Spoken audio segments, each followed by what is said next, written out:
Good morning दोस्तों, एक बार फिर से आपका आज के संदेश में स्वागत है। मैं विश्वास करता हूं कि आप सारे लोग खुश हैं, सुरक्षित हैं अपने घरों में। और जैसे जैसे दिन बढ़ते जा रहे हैं वैसे वैसे हम प्रभु की महिमा को तो देख ही रहे हैं, साथ ही साथ हम ये भी देख रहे हैं कि वायरस का असर शायद कम होता हुआ दिखाई दे रहा है।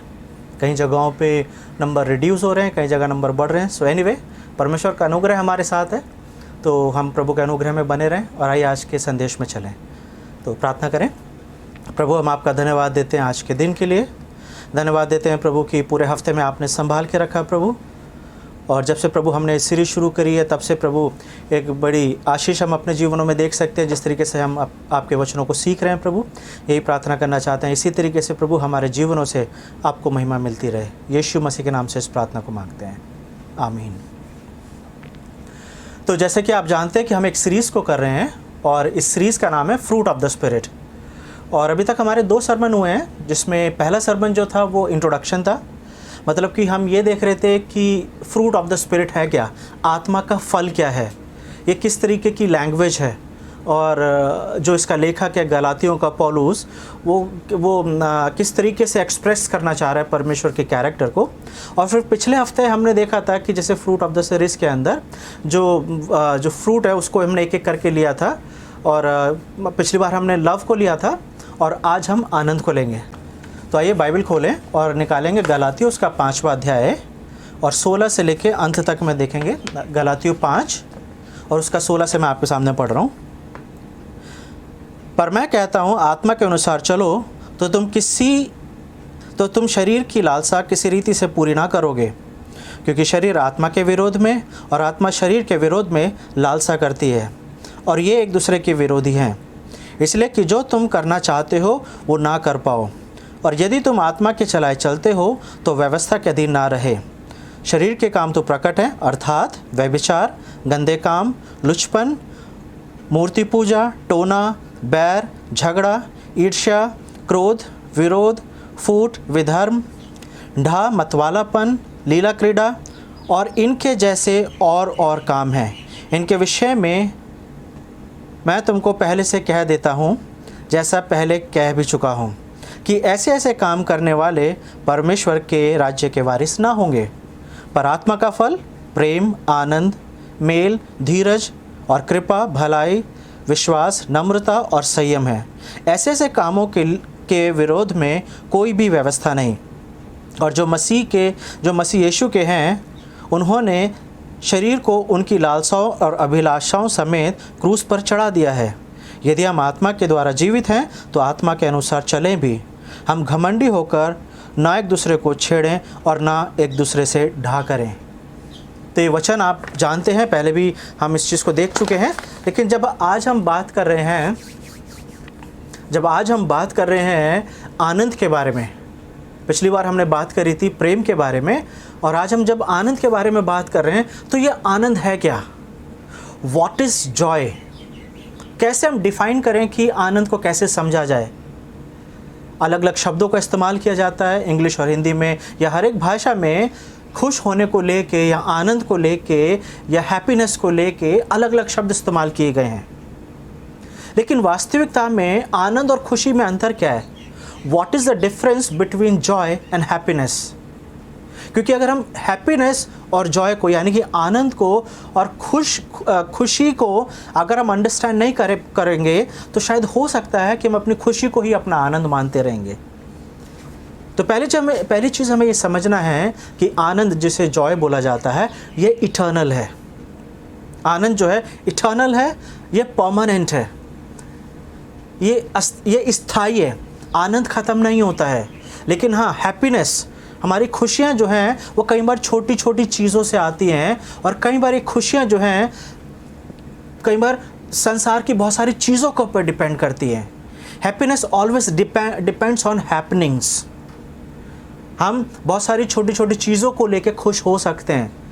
अगर आपने कोई चीज़ खरीदी है, मान लीजिए आपने नया फ़ोन ख़रीदा है, या नई कार खरीदी है, या मोटरसाइकिल खरीदी है, या कोई भी इलेक्ट्रॉनिक गैजेट्स खरीदे हैं, या कपड़े खरीदे हैं, कैमरा खरीदा है, लैपटॉप खरीदा है, कोई भी चीज़ जब हम नई खरीदते हैं तो वो हमें खुशी देती है। लेकिन वो खुशी हमेशा बनी नहीं रहती है। May be we are happy on that particular day when we buy something, लेकिन वो खुशी अपने आप कुछ समय बाद ख़त्म होती चली जाती है। वी कंटिन्यू यूजिंग, हम लगातार उस प्रोडक्ट को यूज़ करते रहते हैं जो हमने ख़रीदा है, लेकिन जो खुशी हमें पहले दिन मिली थी वो खुशी हमें बाद में नहीं मिलती है। तो यानी कि एक चीज़ हम समझ सकते हैं कि हैप्पीनेस यानी कि खुशी जो है वो बहुत सारी छोटी छोटी चीज़ों के ऊपर आधारित होती है, और ये खुशियाँ जो हैं कई बार क्योंकि ये टेम्परेरी होती हैं, इसलिए इन खुशियों को कई बार हम कैद करते हैं। आपको पता है जब हम एल्बम बनाते हैं, एक समय था कि लोगों के घर में एल्बम्स पाए जाते थे। आज भी एल्बम्स का ज़माना है, लेकिन आजकल डिजिटल एल्बम है। लोग अपने कंप्यूटर में, अपने फ़ोन में डिजिटल फ़ोटोज़ रखते हैं, और वो भी एक तरीके की एल्बम है। तो उन एल्बम्स को हम क्या बोलते थे? उन्हें अक्सर स्वीट मेमोरीज़ बोला जाता था, ऐसी यादें जिन्हें हम भुलाना नहीं चाहते हैं। और जब हम उन पुरानी फ़ोटोज़ को देखते हैं, कई बार हम लोग जब घर में बैठे हुए होते हैं, कुछ हमारे को कुछ करने का मन नहीं करता है, तो हम पुरानी एल्बम निकालते हैं, और उस एल्बम के अंदर हम अपनी पुरानी फ़ोटोज़ को देखते हैं, अपनी फैमिली की फ़ोटो, हम कैसे दिखा करते थे, किस तरीके के हम बाल बनाया करते थे, किस तरीके के हम कपड़े पहना करते थे, और वो कौन से दिन थे, हम कैसे एंजॉय करा करते थे, क्या क्या चीज़ें हमारे पास होती थी, और हम कैसे रहते थे। और अब हम उन्हें देख के हम पास्ट में जाके वो एंजॉय नहीं कर सकते हैं, लेकिन हाँ, हमें ये याद है कि उस समय में हमने कैसे एंजॉय करा था। अगर आपने काफ़ी दिनों से ऐसा नहीं करा है, तो मैं चाहता हूँ इस सरमन के बाद आप अपनी शादी की फ़ोटोज़ निकालें, एल्बम निकालें, और उन्हें देखिए। शायद चेहरे पे एक स्माइल आएगी, क्योंकि वो जो समय था जब शादी हो रही थी, वो समय जब था जब लोग आपसे मिल रहे हैं, सेलिब्रेशन चल रहा है, तो वो जो टाइम है, आप अभी शायद वो इतना खुश नहीं होगे, लेकिन जिस समय में वो इवेंट हो रहा था उस समय में आप बहुत खुश होगे। लेकिन जॉय की जब हम बात करते हैं, आनंद की बात करते हैं, तो वो इटर्नल है, वो हमारे हृदय के अंदर से आता है। जॉय के लिए हमें एक्सटर्नल किसी चीज़ों की ज़रूरत नहीं होती है। Joy is permanent. आनंद जो है वो हर एक परिस्थिति में बना रहता है। खुशियाँ जो हैं बहुत जल्दी ख़त्म हो जाती हैं। बहुत सारे हमारे बॉलीवुड में बहुत सारे ऐसे गाने हैं जो इस बात को दर्शाते हैं। लेखकों ने बहुत सारे ऐसे गीत लिखे हैं जो ये बताते हैं कि खुशियाँ जो हैं वो गम में बदल जाती हैं, खुशियाँ जो हैं वो ख़त्म हो जाती हैं, लेकिन आनंद जो है वो कभी ख़त्म नहीं होता। क्यों नहीं ख़त्म होता?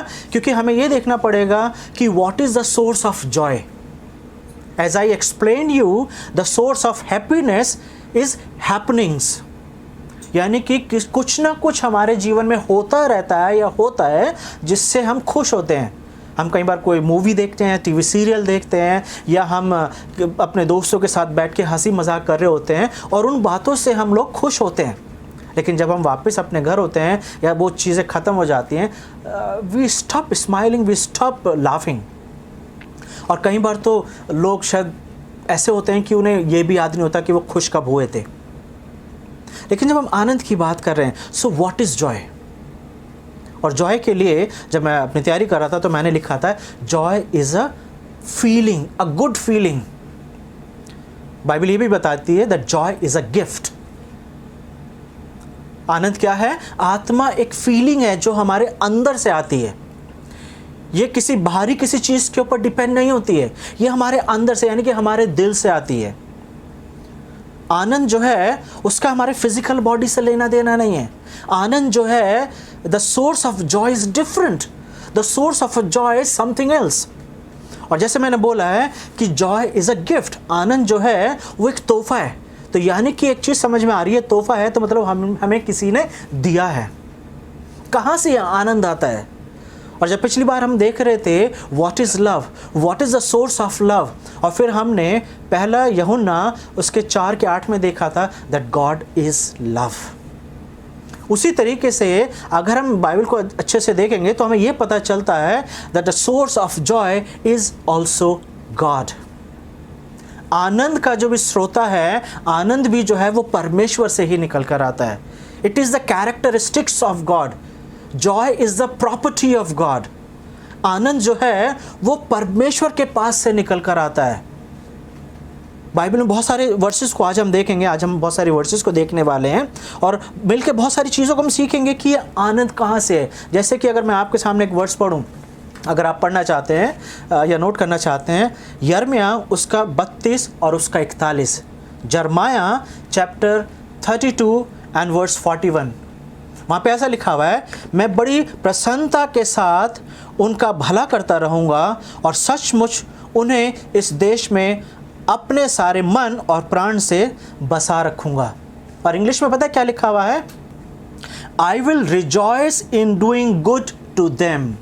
आई will rejoice doing good to them, मतलब कि मैं बड़े आनंद के साथ उनके लिए क्या करूँगा? उनको इस देश में बसाए रखूँगा। पर परमेश्वर बोल रहे हैं, किसके लिए बोल रहे हैं? इज़राइलियों के लिए बोल रहे हैं, यहूदा के लिए बोल रहे हैं, यहूदा के लिए बोल रहे हैं। और ये कह रहे हैं कि मैं उन्हें इस देश में बसाए रखूँगा। और कैसे बसाए रखूँगा? आनंद के साथ। आई विल रिजॉइस इन डूइंग। परमेश्वर बोल रहे हैं मैं बड़े आनंद, मुझे आनंद आ रहा है, मतलब कि दिस इज़ माई जॉय, ये मेरा आनंद है कि मैं उन लोगों को इस वाचा के देश में बसाए रखूँगा। तो हम एक चीज़ देख रहे हैं कि सबसे पहले आनंद हमें कहाँ दिखाई दे रहा है? परमेश्वर के स्वभाव में। जब हम क्रिएशन का अकाउंट देखते हैं, यानी कि उत्पत्ति 1 को, तो उत्पत्ति 1 में हम ये देख रहे हैं कि परमेश्वर जैसे जैसे चीज़ों को बना रहे हैं, हर एक दिन के बाद शाम को एक वर्ड बार बार रिपीट हुआ है कि परमेश्वर ने बोला it is good, it is good, बहुत अच्छा है। पहले दिन क्रिएशन करी और कहा बहुत अच्छा है। दूसरे दिन फिर कुछ और बनाया और फिर बोला बहुत अच्छा है। तीसरे दिन फिर कुछ और बनाया, कहा बहुत अच्छा है। और छठे दिन परमेश्वर बोल रहे हैं बहुत अच्छा है, वेरी गुड। यानी कि जब सारी सृष्टि बन गई, आदम हवा बन गए, सब कुछ बन गए, तो परमेश्वर ने बोला बहुत अच्छा है। ये जो वर्ड हैं ये परमेश्वर के मुख से निकल रहे हैं कि बहुत अच्छा है या अच्छा है। कब निकलते हैं ये शब्द हमारे मुंह से? आखिरी बार कब आपने किसी को बोला था गुड, वेरी गुड? और बोलने, गुड बोलने का रीजन क्या होता है? गुड बोलने का रीजन होता है जब हम अंदर से खुश होते हैं, when we are totally satisfied, जब हमें संतुष्टि होती है, जब हम खुश होते हैं, जब किसी के द्वारा कुछ जब किया जाता है और जब हमारे मुंह से वाव निकलता है, मतलब जब हम बोलते हैं यार ये चीज़ बहुत अच्छी हुई है, वंडरफुली यू डिड दैट, तब हमारे मुंह से निकलता है गुड। और परमेश्वर के स्वभाव में वो आनंद देख सकते हैं कि परमेश्वर सृष्टि को बना रहे हैं and God is saying good, good, good, और फिर अंत में बोलते हैं वेरी गुड। तो एक चीज़ हम देख सकते हैं कि आनंद जो है ये परमेश्वर का स्वभाव है, और परमेश्वर ने ये स्वभाव किसको दिया? मनुष्य को दे दिया। उस दूसरी तरीके से हम इस चीज़ को ऐसे भी समझेंगे कि बाइबल के अंदर, जैसे मैंने आपसे पूछा है कि व्हाट इज़ जॉय, और मैंने आपको बताया कि Joy is a feeling, Joy is a gift. और जब फीलिंग की बात करते हैं तो बाइबल के अंदर बहुत सारी फीलिंग्स हैं, बहुत सारी ऐसी कमांडमेंट्स हैं जिसको करना ज़रूरी है। तो जैसे कि पौलुस ने बोला है फिलिपियों को कि परमेश्वर में सदा आनंदित रहो। तो आप इस वर्ष को जब पढ़ते हैं तो आपको क्या लगता है? क्या बोला जा रहा है बाइबल में? Rejoice in the lord always. आनंदित रहना परमेश्वर की तरफ से एक आज्ञा है। It is not an option, it is a commandment. ये एक आज्ञा है आनंद रहने के लिए। बहुत सारी चीज़ों के लिए हमें आज्ञा दी गई हैं, और नए नियम में कम से कम 1000 से ज़्यादा ऐसी आज्ञाएं हैं जिन्हें करने के लिए बोला गया है। बी एंक्शियस ऑफ नथिंग, किसी भी बात की चिंता नहीं करना, ये एक आज्ञा है। किसी भी बात की चिंता ना करना मतलब ये आज्ञा है, ये हमें मानना है, हमें चिंता नहीं करनी है। उसी तरीके से ये आज्ञा है कि हमें आनंदित रहना है। बाइबल की बहुत सारी ऐसी आज्ञाएं हैं जहाँ पर हम ये पढ़ते हैं कि जब हम, खासतौर से जब हम थियोलॉजी कर रहे हैं, जब हम स्टडी कर रहे हैं, तो हमें एक चीज़ समझ में आती है कि हमसे ये डिमांड तो की जा रही है कि rejoice in the lord always, परमेश्वर में सदा आनंदित रहो। लेकिन ऑनेस्टली आप अपने आप को जवाब दीजिए कि क्या हम हमेशा आनंदित रह सकते हैं? क्या हर एक बात में क्या हम आनंदित रह सकते हैं? क्या बाइबल डिमांड करती है? आप बाइबल पढ़िए, आप देखिए ऐसी वर्सेस को अपने कॉन्कॉर्डेंस में, बाइबल के पीछे जहाँ पे आनंद शब्द लिखा हुआ आता है या जॉय, तो आप देखेंगे बहुत लंबी लिस्ट है। लेकिन क्या जो डिमांड परमेश्वर हमसे कर रहे हैं आनंदित रहने के लिए, क्या हम अपनी मर्जी से आनंदित रह सकते हैं क्या? क्या आप ऐसा सोच सकते हैं कि आप सुबह उठें और अपने आप से प्रॉमिस करें कि आज मैं आनंदित रहूंगा? और क्या आप रह सकते हैं? थोड़ी देर के लिए मान लीजिए कि आप गाड़ी चला रहे हैं और गाड़ी चलाते चलाते ट्रैफिक पुलिस वाले ने आपको रोक लिया और शायद आपने ध्यान नहीं दिया कि आपके पास डॉक्यूमेंट्स पूरे नहीं हैं। हो सकता है आपका पॉल्यूशन ख़त्म हुआ है, हो सकता है आपका इंश्योरेंस ख़त्म हुआ है, और उस वक्त जब पुलिस वाला आपसे आपके डॉक्यूमेंट्स मांग रहा है और उस वक्त आप अपने आप को ये बोलें कि अभी वाली सिचुएशन है, अब मुझे यहाँ पर आनंदित रहना है। क्या आप ये डिसाइड कर सकते हो कि कब मुझे आनंदित रहना और कब नहीं रहना? उसी तरीके से क्या आप ये डिसाइड कर सकते हो कि अब मुझे डरना चाहिए और अब मुझे नहीं डरना चाहिए? मैं इन बातों के द्वारा आपको ये बताना चाह रहा हूं कि ये जो फीलिंग्स हैं, ये फीलिंग्स को हम कंट्रोल नहीं कर सकते हैं। I can't decide that I have to be rejoice right now. I can't decide now it's a time that I should be fearful. अब मुझे डरने की ज़रूरत है, चलो अब मैं डरता हूँ थोड़ी देर के लिए क्योंकि पुलिस वाला खड़ा हुआ है, या चलो अब मैं डरूंगा नहीं, मैं अपने आप से प्रॉमिस करता हूँ अभी मैं नहीं डरूंगा। क्या हम ये डिसाइड कर सकते हैं? Can we control our emotions like that? नहीं।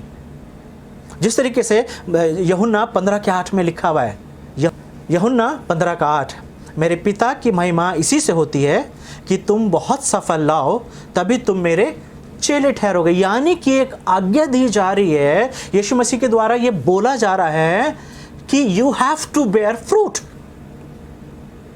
और जब तुम बहुत सारा फल लाओगे तभी तुम मेरे चेले ठहरोगे। और उस वक्त चेलों ने ये नहीं पूछा प्रभु यीशु मसीह से कि प्रभु वो फल हम लाएंगे कैसे लाएं? लेकिन प्रभु यीशु मसीह जब ये आज्ञा दे रहे हैं तो प्रभु को पता है कि ये अपने आप नहीं लगते हैं। It is the Holy spirit who cultivates the joy in your life and in my life. क्योंकि आनंद जो है परमेश्वर का कैरेक्टर है। सो गॉड द होली स्पिरिट, पवित्र आत्मा जो परमेश्वर है, जब वो आपके और मेरे जीवन में आता है तो वो जो उसका स्वभाव है एज अ गिफ्ट, वो स्वभाव हमें दे देता है। और जब हमसे डिमांड किया जा रहा है that rejoice in the lord always, तो आनंदित रहने के लिए हमें क्या करना है? एक ऐसी डिमांड है जो परमेश्वर हमसे करते हैं, और उस डिमांड को पूरा करने के लिए भी योजना जो है वो परमेश्वर ही बना रहे हैं। अगर यूहन्ना 15 में यीशु मसीह ने बोला है कि मेरे पिता की महिमा इसी से होती है कि तुम बहुत सारा फल लाओ तभी तुम मेरे चेले कहलाओगे, तो प्रभु यीशु मसीह ये भी जानते हैं कि आनंदित रहने के लिए या फल लाने के लिए कोई भी मनुष्य अपने आप आनंदित नहीं हो सकता है। We can't love, we can't joy, we cannot have peace जब तक कि जो ये वरदान जिसके हैं, जब तक वो हमें ना दे, तब तक ये गिफ्ट जो है, तब तक ये जो स्वभाव है, ये आपका मेरा स्वभाव नहीं हो सकता। इमेजिन दिस कि आपने ये वर्ड्स रट ली है, जैसे फिलिप्पी में लिखा हुआ है, rejoice in the lord always, परमेश्वर में सदा या सर्वदा आनंदित रहो। अब थोड़ी देर के लिए सोचिए, आप परमेश्वर में कैसे आनंदित रहेंगे? How somebody can be rejoicing a joyful in the Lord? कैसे कोई व्यक्ति प्रभु में आनंदित हो सकता है जब तक वो व्यक्ति परमेश्वर को अच्छे से नहीं जानता है? So to rejoice in the Lord, I have to know the Lord. आनंदित रहने के लिए, प्रभु में आनंदित रहने के लिए मुझे प्रभु को पहचानने की ज़रूरत है, मुझे प्रभु का ज्ञान होने की ज़रूरत है, मुझे प्रभु के बारे में पता होने की ज़रूरत है। अगर मैं प्रभु के बारे में नहीं जानता हूँ तो फिर मैं इस वर्ष को तो रट सकता हूँ शायद कि प्रभु में सदा आनंदित रहो, लेकिन जब मुझे प्रभु के बारे में कुछ पता ही नहीं है तो मैं प्रभु में आनंदित कैसे रहूँगा? जब हमने अपना चर्च शुरू करा था तो मैंने एक सीरीज शुरू करी थी अपने चर्च में, और उसका टाइटल था थिंकिंग राइटली अबाउट गॉड।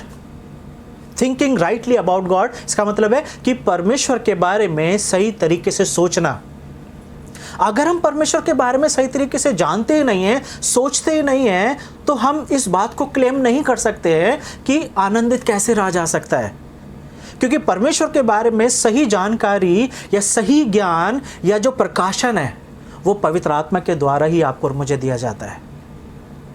बहुत सारे दुनिया में लोग हैं जो बाइबल पढ़ते हैं, लेकिन अगर बाइबल का ऑथर जो पवित्र आत्मा है, जो होली स्पिरिट है, अगर वो पवित्र आत्मा के रहस्यों को, पवित्र आत्मा की बातों को आपके और मेरे जीवन में प्रकट ना करे, तो बाइबल हमारे लिए सिर्फ एक किताब है। और इस बात को मैं ऐसे एग्जाम्पल देके समझा सकता हूँ कि यीशु मसीह के दिनों में फरीसी लोग जो थे, उन्हें बहुत कुछ याद रहता था। शास्त्री लोग वो थे जो बाइबल को लिखा करते थे। उस समय का जो भी कैनन्स हुआ करते थे, उनको वो लिखा करते थे। इन्हें बाइबल पता थी, उस समय की बाइबल। इन्हें उस समय के बहुत कुछ शास्त्र जो थे उन्हें पता थे, लेकिन फिर भी क्या वो परमेश्वर को जानते थे क्या? और जैसे मैंने पिछले सरमन में भी बोला था, फैमिलियरिटी, किसी चीज़ को जान लेना, किसी चीज़ के बारे में आप अच्छे से जानते हो, वो काफ़ी नहीं है। जब तक पवित्र आत्मा मेरे जीवन में आके मुझे प्रभु यीशु मसीह की सुंदरता, प्रभु यीशु मसीह का स्वभाव, प्रभु यीशु मसीह की बातें, यीशु ने क्या बोला था अपने चेलों को? मैं जाता हूँ और मैं तुम्हारे लिए एक मददगार भेजूंगा, मैं तुम्हारे लिए एक सहायक भेजूंगा। और वो सहायक क्या करेगा? जो जो बातें मैंने तुम्हें सिखाई है, या जो जो बातें मैंने करी हैं, या जो जो बातें मैं अभी कर रहा हूँ, उन सारी बातों को वो तुम्हें क्या करेगा? सिखाएगा, याद दिलाएगा। So it is the work of the Holy spirit. क्या है पवित्र आत्मा का काम? कि वो आपके और मेरे जीवन में आके प्रभु यीशु मसीह के स्वभाव को प्रकट करता है। परमेश्वर जो पवित्र आत्मा है, वो उस पवित्र आत्मा जब आपके और मेरे जीवन में आता है, तो जीवन में आके हमारे सामने उन बातों को खोलना शुरू करता है, उन रहस्यों को खोलना शुरू करता है, जिसके द्वारा मैं और आप परमेश्वर को अच्छे से जान सकते हैं। और जितना ज़्यादा हम परमेश्वर को जानने लगते हैं, उतना ज़्यादा हम आनंदित होने लगते हैं। और जैसे मैंने आपको शुरू में बताया, there is a difference between joy and happiness. आनंद और आनंदित रहना और खुश रहने में अंतर है। खुश हम तब रहते हैं जब हमारे सामने कोई प्रॉब्लम नहीं है। खुश हम तब होते हैं जब हर एक चीज़ ठीक चल रही है। If I am not sick, I would be happy. मेरे को सैलरी बराबर आ रही है तो मैं खुश होऊंगा, मेरी अच्छी जॉब चल रही है, मैं खुश होऊंगा। But Joy is not the absence of sorrow. Joy is not the absence of sickness और वीकनेसेस और परसिक्यूशन। आनंद जो है वो सताव का या बीमारियों का, दिक्कतों या परेशानियों के ना होने का रीज़न नहीं है।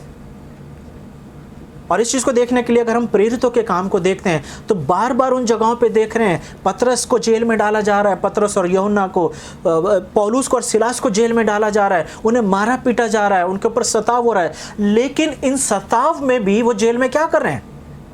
आनंदित हैं। मारा पीटा गया है, लेकिन जेल में बैठ के वो प्रार्थना कर रहे हैं, स्तुति कर रहे हैं, महिमा कर रहे हैं। So what is joy? Joy is not the absence of sorrow. आनंद, जैसे मैंने आपको शुरू में बताया था, आनंद वो है जो इटर्नल है। आनंद जो है वो होली है, क्योंकि ये परमेश्वर का स्वभाव है। और जब वो स्वभाव मेरे जीवन में आता है, फिर मैं हर एक परिस्थिति में आनंदित रहता हूँ। तो जब पौलुस बोल रहा है rejoice in the lord always, तो पौलुस ये बताना चाह रहा है no matter what happens in your life, क्या कुछ आपके जीवन में चल रहा है, आपका आनंद का सोर्स जो है वो एक्सटर्नल नहीं है। हमारे आनंद का सोर्स हमारे ऑब्जेक्ट्स नहीं है। हमारे आनंद का सोर्स, हमारे आनंद रहने का जो स्रोता है, वो हमारा मटीरियलिज्म नहीं है, संसार नहीं है, लेकिन मेरे आनंद का स्रोता जो है वो पवित्र आत्मा है। दिक्कतें, परेशानियां हमारे जीवन में घिरी हुई हैं, हर वक्त घिरी हुई हैं, because we are living in a sinful world, we are living in a fallen world. हम एक ऐसे संसार में रह रहे हैं जहाँ पे हर तरीके की दिक्कत और परेशानियां हैं। और खासतौर से इन दिनों की बात करें तो हमें कोरोना वायरस ने सब तरफ से घेरा हुआ है। तो अगर आनंद भी होना चाहें तो क्या होएंगे? बहुत सारे लोग जो हैं आज भजन कीर्तन कर रहे हैं, प्रार्थनाएं कर रहे हैं, बाइबल पढ़ रहे हैं, बहुत कुछ कर रहे हैं। So many people are worshipping God out of fear and many people are worshipping God out of faith. लेकिन क्या मैं ये बोल सकता हूं, क्या आप ये बोल सकते हैं कि आज मैं आनंदित हूं? इसलिए नहीं क्योंकि आज हम लॉकडाउन में हैं, इसलिए नहीं क्योंकि वायरस है, एक डेडली वायरस है, इसलिए नहीं कि आज सब कुछ रुक गया है, लेकिन इसलिए कि पवित्र आत्मा आज मेरे जीवन में है। और वो पवित्र आत्मा रोज नया नया कैरेक्टर, नया नया प्रकाशन प्रभु यीशु मसीह का मेरे जीवन में लेकर आ रहा है। जब मैं बाइबल पढ़ता हूँ, जब मैं प्रार्थना करता हूँ, जब मैं संगति कर रहा हूँ अपने परिवार के साथ, हर दिन एक नया स्वभाव, एक नई बात मेरे को सीखने को मिल रही है और पवित्र आत्मा वो रिवील कर रहा है। अभी 2-3 दिन पहले ही मैं किसी से फ़ोन पे बात कर रहा था और मैं यही बोल रहा था कि कोई भी दिन ऐसा नहीं जाना चाहिए कि जब आप कोई भी एक बात ना सीखें। हर दिन आपके जीवन में ऐसा दिन होना चाहिए कि कम से कम कोई एक नई चीज़ सीखे। ज़रूरी नहीं है कि वो बाइबल से हो, वो कोई टेक्नोलॉजी हो सकती है, वो आपके फ़ोन की कोई सेटिंग हो सकती है, वो आपके कैमरे की कोई चीज़ हो सकती है, वो आपके समाज से संबंधित हो सकता है। कुछ ना कुछ नया सीखें। Don't waste your day. अगर आप बाइबल मानने वाले लोग हैं, अगर आप वो व्यक्ति हैं जो बाइबल पढ़ते हैं, प्रार्थना करते हैं और आप पवित्र आत्मा के ऊपर डिपेंड हैं, तो मैं आपको एक गारंटी दे सकता हूँ कि हर दिन आप परमेश्वर के बारे में कुछ ना कुछ नया सीखेंगे। तो जैसे मैंने आपको बताया, rejoice in the lord. To rejoice in the lord I have to know the lord personally. आनंदित रहने के लिए मुझे परमेश्वर को सही तरीके से जानने की ज़रूरत है। लेकिन ये आनंद आता कब है आपके और मेरे जीवन में? क्या पवित्र आत्मा के आते ही हमारे जीवन में कोई स्विच है? पवित्र आत्मा जैसे हमारे जीवन में आए और वो स्विच ऑन करता है और स्विच ऑन होते ही हम स्माइल करने लगते हैं, स्विच ऑन होते ही हम आनंदित हो जाते हैं? नहीं, पवित्र आत्मा मैजिक नहीं करता है आपके मेरे जीवन में। कोई जादू नहीं करता है कि जैसे ही पवित्र आत्मा आया हम आनंदित रहने लगते हैं। पवित्र आत्मा उस आनंद को आपके मेरे जीवन में बोते हैं, उस आनंद का बीज बोते हैं, ताकि कुछ समय बाद वो जो पवित्र आत्मा का स्वभाव है वो धीरे धीरे मेरा स्वभाव बनता चला जाता है।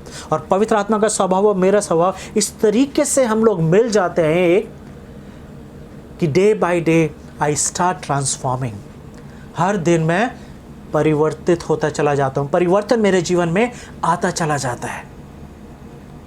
तो इसलिए जब आत्मा के फल की हम बात कर रहे हैं और खासतौर से आनंद की बात कर रहे हैं, तो हमें परमेश्वर को सही तरीके से पहचानना, सही तरीके से जानना ज़रूरी है, ताकि परमेश्वर का वह स्वभाव आपके और मेरे जीवन में दिखाई दे सके। कुछ वर्सेस को देखेंगे और उन वर्सेस के माध्यम से थोड़ा सा और सीखेंगे।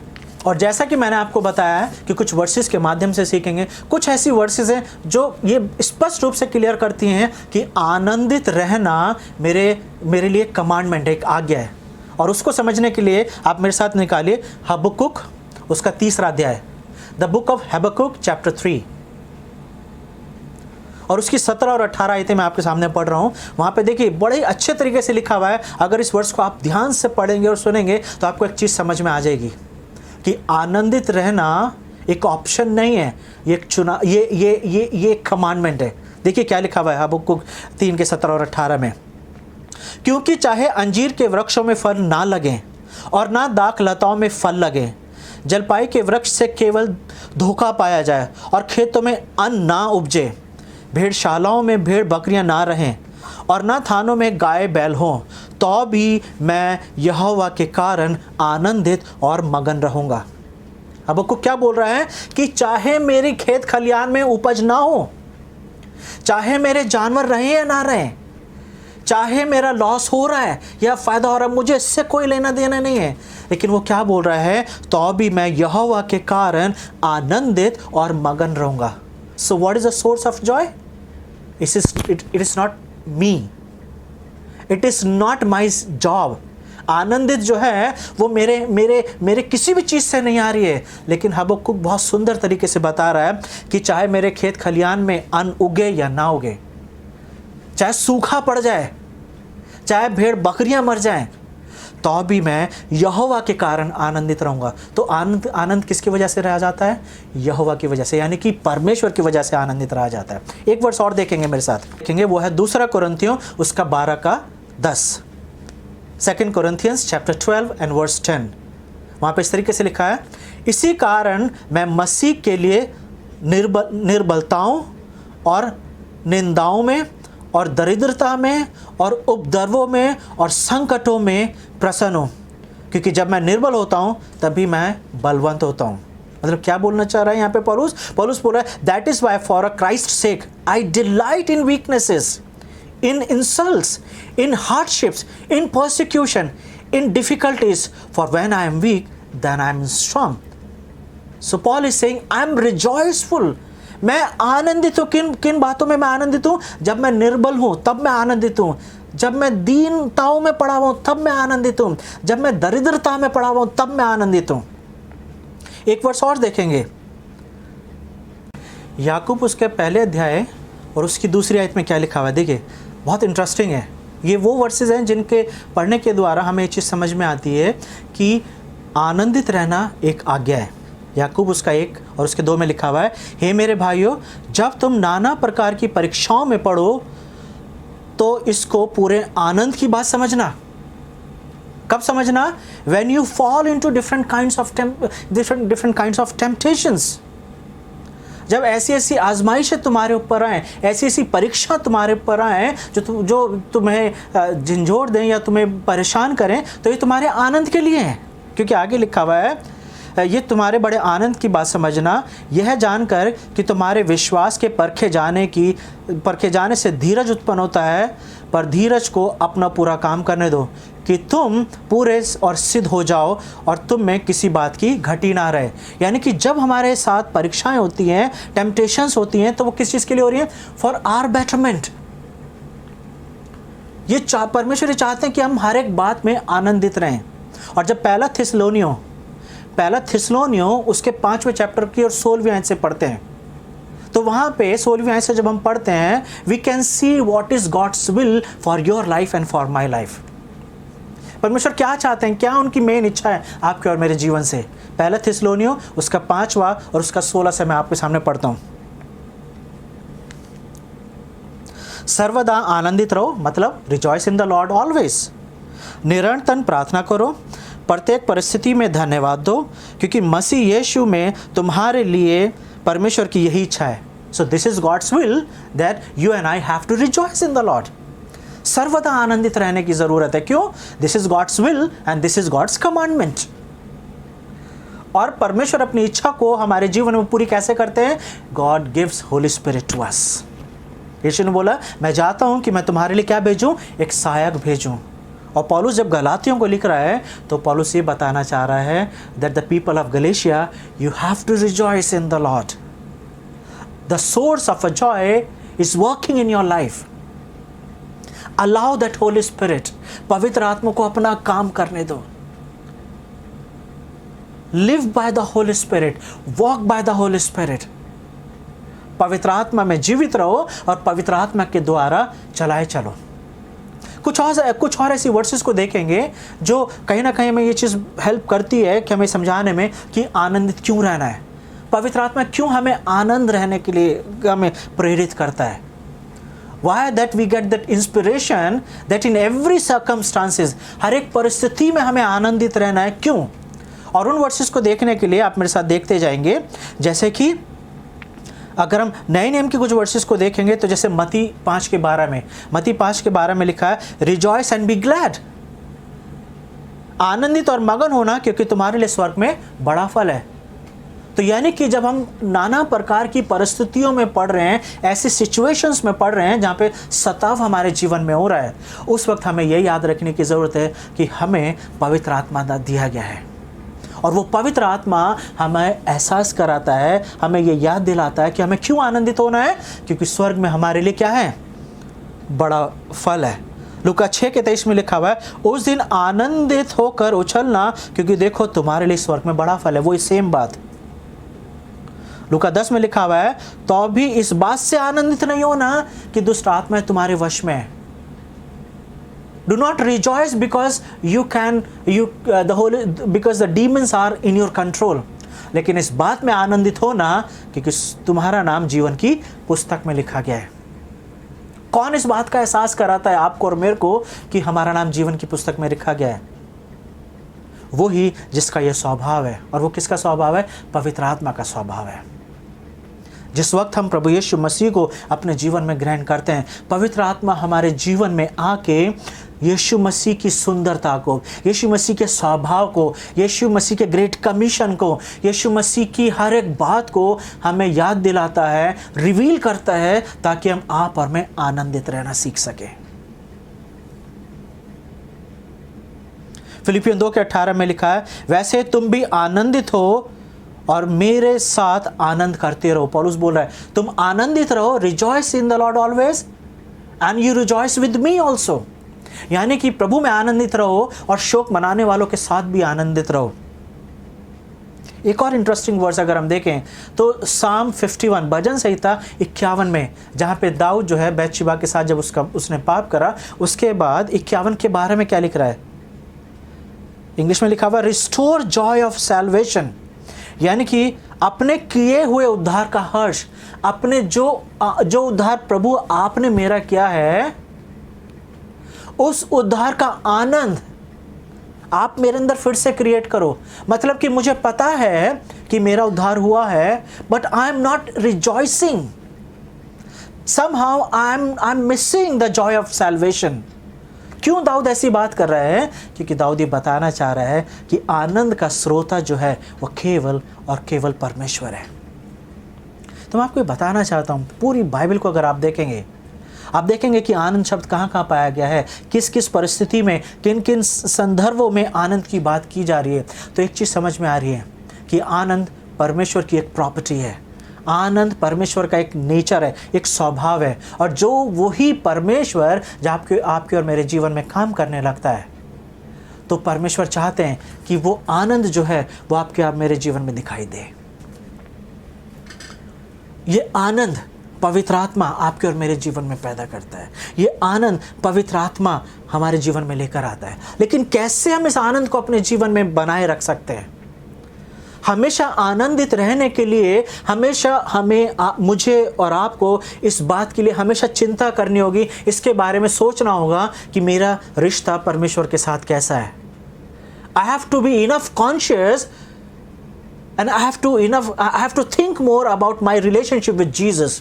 अगर मेरा संबंध प्रभु यीशु मसीह के साथ ठीक है तो वो आनंद जो है वो पवित्र आत्मा मेरे जीवन में छलकाता रहेगा। वो आनंद पवित्र आत्मा मेरे जीवन में लगातार बनाए रखेगा, क्योंकि ये वो आनंद है जो मुझे इस बात का एहसास कराता है कि मेरा उद्धार हुआ है।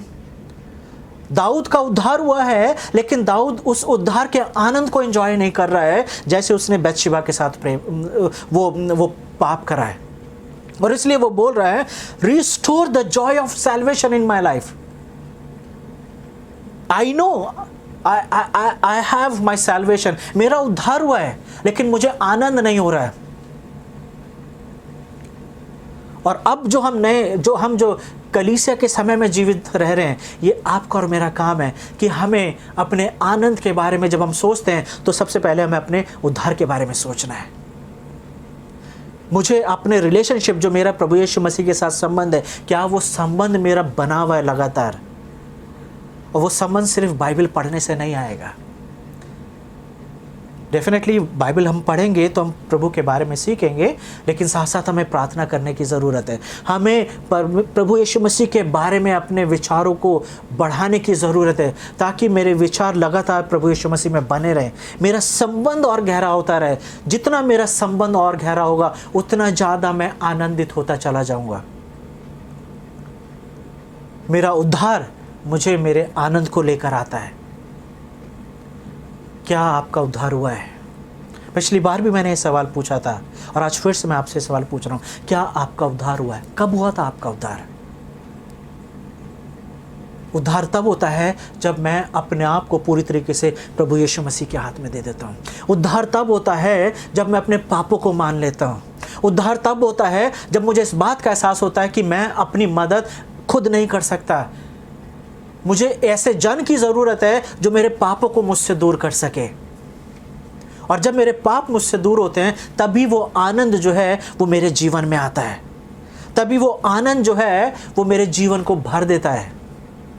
और जैसे वो गीत बताया गया 118 में, साम 118 में, कि आज का दिन यहोवा ने बनाया, हम इसमें आनंदित हों। लेखक इस बात को बता रहा है, पहली चीज़ मुझे एक नॉलेज की ज़रूरत है। वो नॉलेज क्या है? कि आज का दिन यहोवा ने बनाया है। और क्योंकि मुझे इस बात की नॉलेज है, क्योंकि मुझे इस बात की इंफॉर्मेशन है कि this is the day that the Lord has made, तो मुझे क्या करने की ज़रूरत है? उसके बाद वो कमांडमेंट है। पहले इंफॉर्मेशन दी जा रही है, फिर कमांडमेंट दी जा रही है। आज का दिन यहोवा ने बनाया है, ये इंफॉर्मेशन है। कमांडमेंट क्या है? I have to rejoice in the lord. I have to rejoice in the lord. और आनंदित रहने के लिए, आनंद बनाने के लिए मुझे पापों की क्षमा मांगने की ज़रूरत है, ताकि वो जो आनंद का स्रोत है, वो जो पवित्र आत्मा है, वो मेरे जीवन में काम करने लगे। क्योंकि जब पवित्र आत्मा आपके और मेरे जीवन में काम करता है तो वो आनंद अपना आप दिखाई देने लगता है। और जैसे मैंने पहले बताया, आनंद का मतलब ये नहीं है कि मेरे जीवन में सब कुछ ठीक चलेगा। आनंद का मतलब ये नहीं है कि अब मेरे जीवन में किसी भी तरीके की कोई समस्या नहीं होगी, मैं बीमार नहीं पड़ूंगा, या मुझे चिंता फिक्र नहीं होगी, या परेशानियां नहीं होंगी। नहीं, आनंद वो है जो हर बीमारी, हर तकलीफों में भी बना रहता है। Because joy is eternal, no one can take your joy. आनंद जो है वो मेरे परिवार से नहीं आता है। Joy doesn't come from my husband. Joy doesn't come from my wife. Joy doesn't come from my family. Joy comes from Jesus. आनंद जो है वो प्रभु यीशु मसीह से आता है, क्योंकि प्रभु यीशु मसीह आपको और मुझे जानते हैं और उन्होंने ही उस आनंद को आपके और मेरे जीवन में बनाए रहने के लिए पवित्र आत्मा को भेजा है। So what is the source of joy? आनंद का स्रोता क्या है? समाज में कोई भी चीज़ नहीं है जो मुझे आनंद देती है, खुशी दे सकती है, लेकिन वो पवित्र आत्मा है जो उसको मेरे जीवन में पैदा करता है। तो आइए, जब हम इस वचन को सुन रहे हैं, हम अपने आप को परमेश्वर के हाथ में दें, अपनी गलतियों को माने, क्षमा मांगे, प्रार्थना करें। जैसे दाऊद को जब उसे इस बात का एहसास हुआ कि उसने गलती करी है, तो उसने झट से ये प्रार्थना करी है भजन संहिता 51 में, और वो बोल रहा है कि प्रभु मुझे क्षमा करें। और उसके बाद वो चाहता है, प्रभु वो आनंद जो मैं महसूस नहीं कर पा रहा हूँ, उस आनंद को आप ही भरिए। तो दाऊद इस बात को जानता है कि राजा है, उसको किसी चीज़ की कमी नहीं है। हर तरीके का धन, पोजीशन, सेना, हर एक चीज़ उसके पास है, लेकिन वो ये बोल रहा है कि मेरे पास आनंद नहीं है। और वो परमेश्वर से बोल रहा है कि you feel your joy in my heart, you feel your joy in my heart. क्या आप इस बात के लिए कॉन्शियस रहते हैं? क्या आप हमेशा इस बात के बारे में सोचते हैं कि क्या मेरा उद्धार हुआ है, क्या मेरा उद्धार बना हुआ है? क्योंकि अगर आपके जीवन में कहीं ना कहीं कोई पाप है तो इसी वक्त क्षमा मांगने की ज़रूरत है, ताकि वो आनंद अभी इसी वक्त आपके जीवन में दिखाई दे सके, ताकि पवित्र आत्मा पूरी तरीके से आपके और मेरे जीवन में काम कर सके। तो आइए, आज हम पूरी तरीके से अपने आप को परमेश्वर के हाथ में दें, परमेश्वर के हाथ में दें, ताकि परमेश्वर उस आनंद को हमारे जीवन में भरे। और अगर कोई ऐसी चीज़ है जो इस वक्त आपको पवित्र आत्मा दिखा रहा है, तो मेरी प्रार्थना है कि इसी वक्त उसे प्रभु यीशु मसीह के हाथ में दे दीजिए। क्योंकि जैसे गलातियों 5:16 से हम पढ़ते हैं, तो जैसे उसमें लिखा हुआ है, कब जब हम उसे 22 से आगे पढ़ते हैं तो वहाँ पे ऐसे लिखा हुआ है, और जो मसीह यीशु के हैं उन्होंने शरीर को उसकी लालसाओं और अभिलाषाओं समेत क्रूस पर चढ़ा दिया है। तो मतलब क्या है? अगर कोई चीज़ अभी आपको अपने जीवन में दिखाई दे रही है, तो इसी वक्त उसे क्रूस पर चढ़ा दीजिए। क्योंकि आत्मा का फल जब बताया जा रहा है, तो उससे पहले शरीर के काम बताए जा रहे हैं। अगर कोई शरीर का ऐसा काम आपके जीवन में दिखाई दे रहा है, तो उसे हटाने की ज़रूरत है। अगर कोई शरीर का ऐसा काम जिसे आप महसूस कर रहे हैं, तो अभी उसे छोड़ने की ज़रूरत है। क्योंकि वहाँ पे ऐसा लिखा हुआ है, यदि तुम आत्मा के द्वारा जीवित हो तो आत्मा के द्वारा चलें भी। If you are living in spirit, then you have to walk by the spirit also. पवित्र आत्मा में चलें, ताकि वो आनंद हमारा बढ़ता चला जाए। आइए हम प्रार्थना करें। प्रभु, हम आपका धन्यवाद देते हैं आज के वचन के लिए। धन्यवाद देते हैं प्रभु कि आज जब हमने मिलकर सीखा प्रभु कि ये जो आनंद जिसकी हम बात कर रहे हैं प्रभु, ये आनंद जो हम चाहते हैं प्रभु कि हमारे जीवनों में बने, इस आनंद का स्रोता केवल आप ही हैं प्रभु। तो ये प्रार्थना करना चाहते हैं, अगर कोई ऐसी कमी, कोई ऐसी बात हमारे जीवनों में है जो हमारे आनंद को रोक रही है प्रभु, तो उसे हम आपके हाथ में दे देते हैं प्रभु। हर एक वो बात जो हमें उलझाती है, हर एक वो बात जो प्रभु हमारे आनंद को रोकती है, उसे पूरी तरीके से आपके हाथ में दे देते हैं प्रभु, ताकि हमारे जीवन में वो आनंद जो आप देना चाहते हैं वो पूरी तरीके से आ सके। धन्यवाद देते हैं आपकी प्रेम के लिए, आपकी क्षमा के लिए, आपके अनुग्रह के लिए। यीशु मसीह के नाम से इस प्रार्थना को मांगते हैं, आमीन। मैं विश्वास करता हूँ कि आज के वचन के द्वारा आपको आशीष मिली है। जब आप इस तरीके के वचन को सुनते हैं, आप स्टडी कीजिए और दूसरों के साथ शेयर कीजिए, ताकि दूसरों के जीवन में भी ये बातें पाई जा सके। सभी को जय मसीह की। सुरक्षित रहें और प्रभु में बढ़ते रहें। God bless you.